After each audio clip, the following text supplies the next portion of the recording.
آصف کرمانی ہر وقت مقابلے کی دوڑ میں رہتے تھے اور بدقسمتی سے انہیں پرویز رشید کی سپورٹ بھی حاصل تھی۔ آصف کرمانی بہت پرجوش تھے۔ میں نے چونکہ 4 وزیر اعظموں کے ساتھ کام کیا تھا اور فارن پوسٹنگ شامل کر کے ہمیشہ انڈیپینڈنٹ کام کیا تھا، وہاں آصف کرمانی کی دخل اندازی سے بہت پریشانی کا سامنا کرنا پڑا۔ کچھ عرصے بعد ہی پیپلز پارٹی کی حکومت سے لوگ مایوس ہوتے ہوئے نظر آئے اور 2013 کے الیکشن کی آمد شروع ہو گئی تو ایک دن میں نے میاں صاحب سے اپنے حلقے کے 2 مستقل امیدوار فیصل صالح حیات اور عابدہ حسین کے بارے میں اندیا لیا۔ میں نے تفصیل سے بتایا کہ کس طرح یہ خاندان 1936 سے حلقے کی سیاست پر چھایا ہوا ہے، مگر انہوں نے علاقے کی ترقی کو نظر انداز کر کے پسماندہ رکھا ہے۔ اس کے علاوہ عام تاثر بھی بیان کیا کہ ایک بہت کرپٹ اور دوسری محترمہ بہت ہی سخت مزاج ہیں، تو میاں صاحب نے فوراً کہا کہ دونوں ہمیں منظور نہیں۔ اس سے مجھے حوصلہ افزائی ہوئی اور میں نے اپنے دیرینہ خواب جنگ سے سیاست کرنے کی طرف بڑھنا شروع کر دیا۔ ایک دن خواجہ سعد رفیق صاحب سے مشورہ کیا تو انہوں نے کہا کہ فوراً میدان میں کود جاؤ۔ جاتی عمرہ کے حالات ناسازگار اور حلقہ میں سیاست کے حالات بہت ہی امید افزا لگتے تھے۔ کچھ ہی دنوں میں حالات کچھ ایسے ہوئے کہ میں سب کچھ چھوڑ چھاڑ ڈھوڈی والا پہنچ گیا۔ وہاں بھائیوں اور دوستوں سے مشورہ کیا تو ہر کسی نے نہ صرف حوصلہ افزائی کی بلکہ مدد کی بھی یقین دہانی کروائی۔ یوں سیاست کی پرخار وادی میں آمد ہوئی۔ میرا حلقہ قومی اسمبلی کا N 114 اور صوبائی اسمبلی کا PP 124 بنتا تھا۔ مقامی طور پر مشورہ کے لیے ہمارے بھائی رائے محمد اکرم جو گاؤں میں مستقل قیام پذیر تھے کے علاوہ دوستوں میں ملک محمد رمضان اور رشتہ داروں میں رائے محمد افضل مرحوم اور رائے ضیاء اللہ نے بہت حوصلہ افزائی کی اور مکمل مدد بھی کی۔ جنگ سرگودا روڈ پر 60 کلومیٹر لمبا اور چوڑائی میں کئی کلومیٹر پر پھیلا ہوا یہ حلقہ بہت ہی پسماندہ رہا ہے بلکہ رکھا گیا ہے۔ مقامی لوگ تبدیلی کے خواہاں مگر کسی میں شاہ جونا گروپ کی مخالفت کی ہمت اور سکت نہ تھی۔ ایک سر پھرے نوجوان افتخار بلوچ نے ہمت کی اور 2008 کے الیکشن میں 100 سال میں پہلی مرتبہ سیٹ جیت لی۔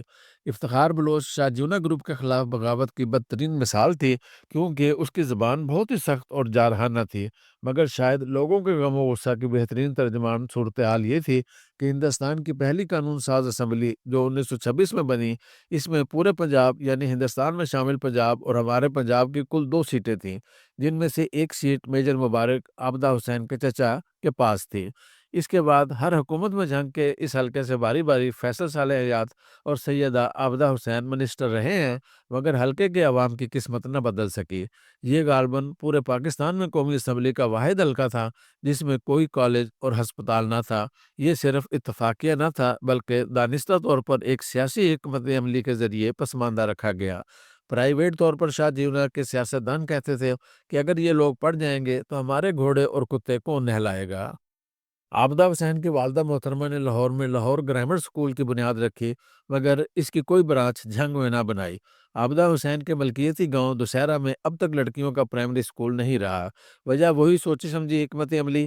اس حکمت عملی کی بہترین تفصیل جھنگ کے ڈپٹی کمشنر قدرت اللہ شہاب نے اپنی شعرا آفاق کتاب شہاب نامہ میں تحریر کی ہے، جس کی تفصیل یوں ہے کہ جنگ کے سیاستدان مخالفت میں بدلہ لینے کے لیے اپنے مخالفین کے حلقوں میں سکول کھلواتے تھے تاکہ ان کے ووٹر تعلیم یافتہ ہو کر ان سے بغاوت کر سکیں۔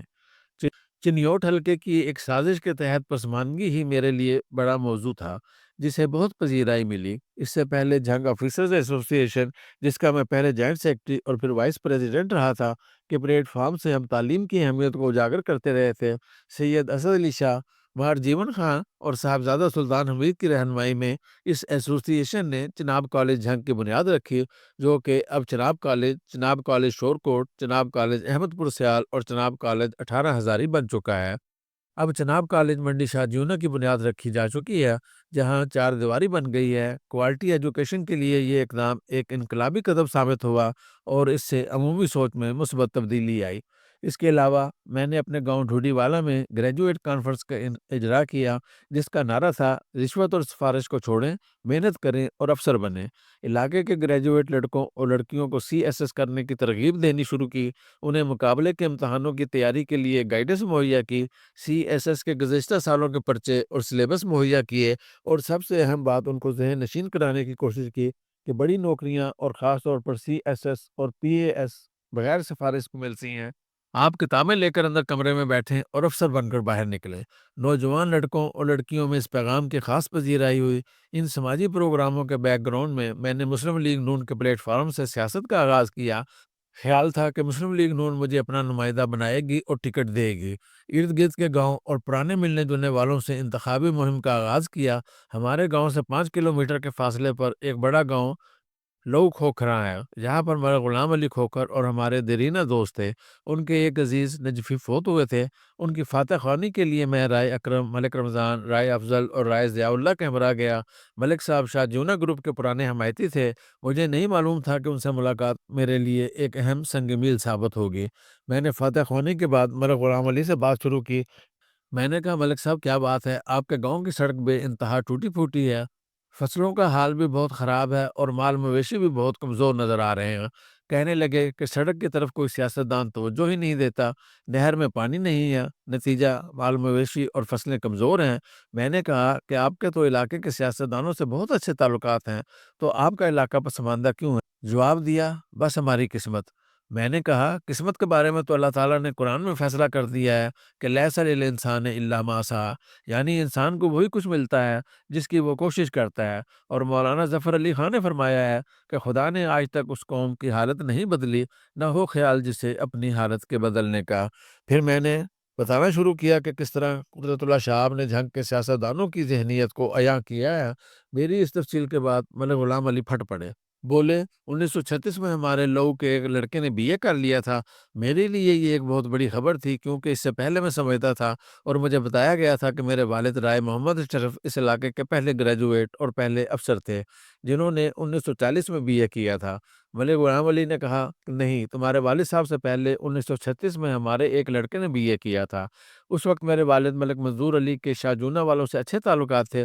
وہ اس وقت کے ممبر قانون ساز assembly of India major Mubarak اعزازی میجر، جسے جنگ عظیم میں بندے بھرتی کروانے پر انگریز حکومت نے یہ خطاب دیا تھا، کے پاس اس لڑکے کو لے کر گئے اور عرض کی کہ شاہ صاحب، ہمارے ایک لڑکے نے اعلیٰ تعلیم حاصل کی ہے، آپ مہربانی کر کے اسے ساتھ لاہور لے جائیں اور کہیں ملازم کرا دیں۔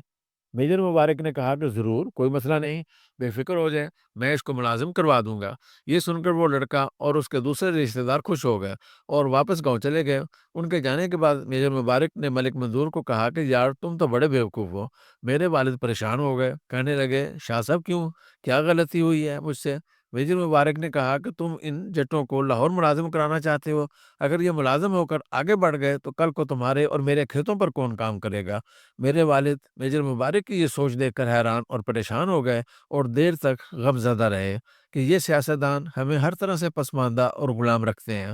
میں نے جب یہ بات سنی تو مجھے بہت تقویت ملی، کیونکہ یہ میرے بیانیے کے عین مطابق تھے۔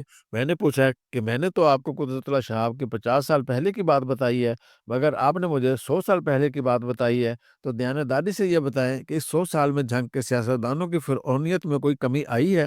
ملک غلام علی نے کہا کہ نہیں، بالکل نہیں، نہ تو سیاستدانوں کی فرعونیت میں کمی آئی ہے اور نہ ہماری غلامی میں کوئی کمی آئی ہے۔ ہم تو کسی مسیحا کے انتظار میں ہیں کہ کوئی آئے اور ان سے ہماری جان چھڑوائے۔ اب آپ آ گئے ہیں، اللہ تعالیٰ آپ کو ثابت قدم رکھے، کامیاب فرمائے، تو یقیناً ہماری قسمت بھی بدل جائے گی۔ اس ملاقات کے بعد میں عجیب قسم کی طمانینت اور اطمینان کے ساتھ واپس گھر آیا اور بڑی تندہی سے مزید سیاسی مہم کو شروع کیا۔ لو کھوکھرا کے اس واقعے کے بعد مجھے علاقے کی سیاسی حالت کا بخوبی اندازہ ہو گیا۔ اب سیاسی مہم کا آغاز کرنے کے لیے اپنے علاقے کے کامیاب سیاستدانوں سے ملاقات کا پروگرام بنایا۔ سرگودا کے انور علی چیمہ، جو تقریباً ہر الیکشن میں جیتتے رہے ہیں، ایک عظیم کامیابی کی داستان تھی۔ چیمہ صاحب سے راؤ اسلم فراز، جو کہ APP کے بیورو چیف تھے، کی مدد لی۔ انہوں نے چیمہ صاحب سے ٹائم لیا، جو کہ صبح 8 بجے کا تھا۔ میں تو 8 سے 2 منٹ پہلے چیمہ صاحب کے دفتر کے باہر پہنچ گیا۔ راؤ صاحب چند منٹ لیٹ آئے۔ چیمہ صاحب سے ملاقات ہوئی تو معلوم ہوا کہ وہ پہلے سے انتظار میں تھے۔ پہلا سبق تو وقت کی پابندی ملا۔ اس کے بعد چیمہ صاحب سے مدعا بیان کیا تو وہ بہت خوش ہوئے، کہنے لگے کہ بڑی خوشی کی بات ہے کہ آپ جیسے پڑھے لکھے نوجوان جن کا بیوروکریٹک بیک گراؤنڈ ہے، سیاست میں آئے تو ملک یقیناً ترقی کرے گا۔ انہوں نے سیاست کا بنیادی اصول بتایا کہ ہر وقت حلقے کے لوگوں کو دستیاب رہو، دروازے کھلے رکھو، اور کام ہو نہ ہو اچھی طرح پیش آؤ اور کسی کو انتظار نہ کراؤ۔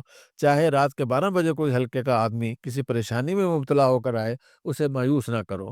چیمہ صاحب سے ملاقات کے بعد دوسرے کامیاب سیاستدان فیصل آباد کے چودھری شیر علی تھے، جن سے ملاقات کا پروگرام تھا۔ ان سے ملاقات کا انتظام ہمارے مرحوم دوست کرنل ارشد الوی نے کیا۔ چودھری صاحب نے بھی تقریباً وہی باتیں بتائی جو چیمہ صاحب نے بتائی تھیں، بلکہ ان میں اضافہ کیا کہ حلقے کے ہر بندے کا نام اور بیک گراؤنڈ یاد رکھو، اور جب بھی موقع ملے بندے سے اس کا نام لے کر بات کرو، اس سے لوگ اپنی عزت افزائی محسوس کرتے ہیں۔ چودھری شیر علی نے کہا کہ اگر آپ باتھ روم میں ہیں اور باہر کوئی ملنے آ گیا ہے تو تولیہ باندھ کر باہر نکل آؤ اور کہو کیوں محمد بخش خیریت تو ہے، صبح صبح کیوں تکلیف کی؟ کہنے لگے بندے کا کام ہو نہ ہو آپ کا یہ رویہ کبھی نہیں بھولے گا۔ چیمہ صاحب اور چودھری صاحب کے سبق کو میں نے جنگ کے پس منظر میں دیکھا تو حالات بالکل مختلف نظر آئے۔ مخدوم صاحب اور بی بی صاحبہ سو رہے ہوتے تھے، لوگ انتظار میں بیٹھے رہتے تھے اور یہ پچھلے دروازے سے نکل کر لاہور روانہ ہو جاتے۔ ان حالات میں ڈھوڈی والا پہنچ کر حالات کا جائزہ لیا، برادری اور علاقے کے دوستوں اور تعلق والے افراد سے رابطہ کیا۔ بہت ہی حوصلہ افزا جواب ملا۔ چھوٹے بھائی رائے محمد اکرم جو گاؤں میں ہی رہتے تھے اور ساتھ والے گاؤں میں ہیڈ ماسٹر تھے، نے خصوصی رہنمائی کی۔ رشتہ داروں میں رائے افضل، رائے ضیاء اللہ، رائے احمد نواز اور رائے محمد فاروق پیش رہے۔ دوستوں میں ملک رمضان نے دوستی کا حق ادا کیا اور خوب ساتھ دیا۔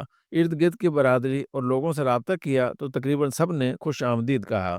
جنگ کے معروف سوشل ورکر صوفی رمضان انقلابی نے خصوصی مدد فرمائی۔ اس کمپین کے دوران مجھے احساس ہوا کہ مقامی دانائی نہایت قابل ستائش ہے۔ مار انور اور شبیر جیسک کے خیالات سن کر میں نے بہت کچھ سیکھا اور اس نتیجے پر پہنچا کہ مقامی حالات اور مسائل کو سمجھنے اور ان کا حل تلاش کرنے کے لیے کسی راکٹ سائنس کی ضرورت نہیں، صرف اور صرف نیک نیتی، اخلاص اور دیانتداری کی ضرورت ہے۔ دیہات کے لوگ حد درجہ ذہین، مخلص اور دانش مند ہیں۔ بدقسمتی سے ان کی کوئی سنتا نہیں اور نہ ہی سمجھتا ہے۔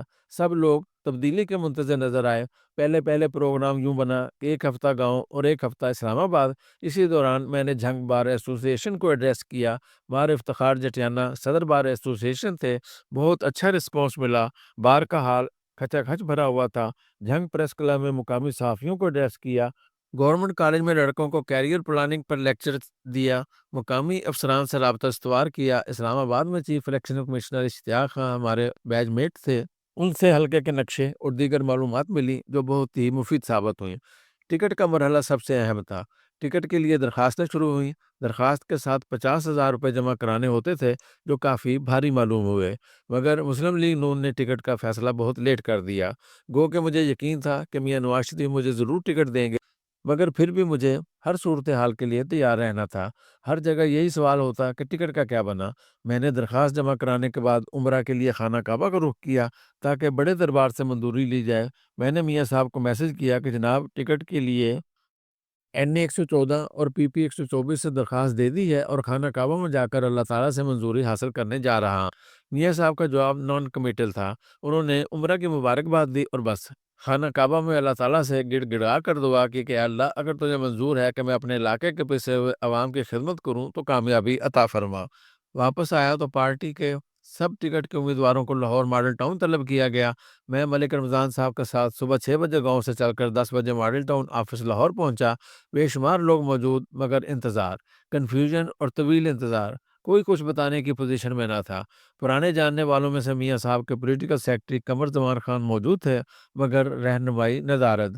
انتظام کا حال یہ تھا کہ پینے کے لیے پانی تک میسر نہ تھا، حالانکہ ہر امیدوار 50,000 روپے دے کر آیا تھا۔ سارا دن انتظار کے بعد جب میں بھوک پیاس سے نڈھال ہو گیا تو رات کے 9 بجے ہم کھانے کی تلاش میں نکلے۔ اپنی طرف سے جلدی جلدی کھا پی کر جب واپس آئے تو پتہ چلا کہ جنگ کے سب حلقوں کے امیدواروں کو بلا لیا گیا ہے۔ ہال کے باہر میاں صاحب کے سیکورٹی کے انچارج حاجی شکور ملے۔ انہوں نے رہنمائی کی اور ہال کے اندر پہنچایا۔ وہاں پر سامنے کی میز پر میاں نواز شریف، میاں شہباز شریف، راجہ ظفر الحق، پرویز رشید اور دیگر سینئر لیڈر براجمان تھے۔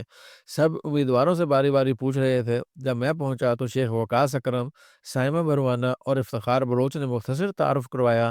میری باری آئی تو میں نے کہا کہ جناب قائد محترم، گو میرا تعلق سول سروس سے رہا ہے، مگر میری سیاسی تربیت آپ کے زیر سایہ ہوئی ہے اور میں آپ کے ساتھ وقفے سے تقریباً 20 سال سے منسلک ہوں۔ لیکن اس سے اہم بات یہ حلقہ انتخاب ہے جہاں سے میں بھی امیدوار ہوں۔ جناب والا، یہ حلقہ ملک کا واحد حلقہ ہے جو 1926 سے لے کر اب تک ہر حکومت میں اقتدار کا حصہ دار رہا ہے۔ 1926 کی ہندوستان کی پہلی قانون ساز اسمبلی میں بھی اس حلقے سے ایک ممبر تھا، اور پاکستان بننے کے بعد ہر حکومت میں یہاں کا نمائندہ منسٹر رہا ہے۔ مگر یہ حلقہ ملک کا واحد حلقہ ہے جہاں پر آج تک کوئی کالج نہیں ہے اور نہ ہی کوئی ہسپتال ہے۔ جناب والا، یہ پسماندگی صرف اتفاق نہیں بلکہ دانستہ ہے۔ اس حلقے کو اس کے سیاستدانوں نے جان بوجھ کر پسماندہ رکھا ہے تاکہ پڑھ لکھ کر یہ لوگ آگے نہ نکل جائیں۔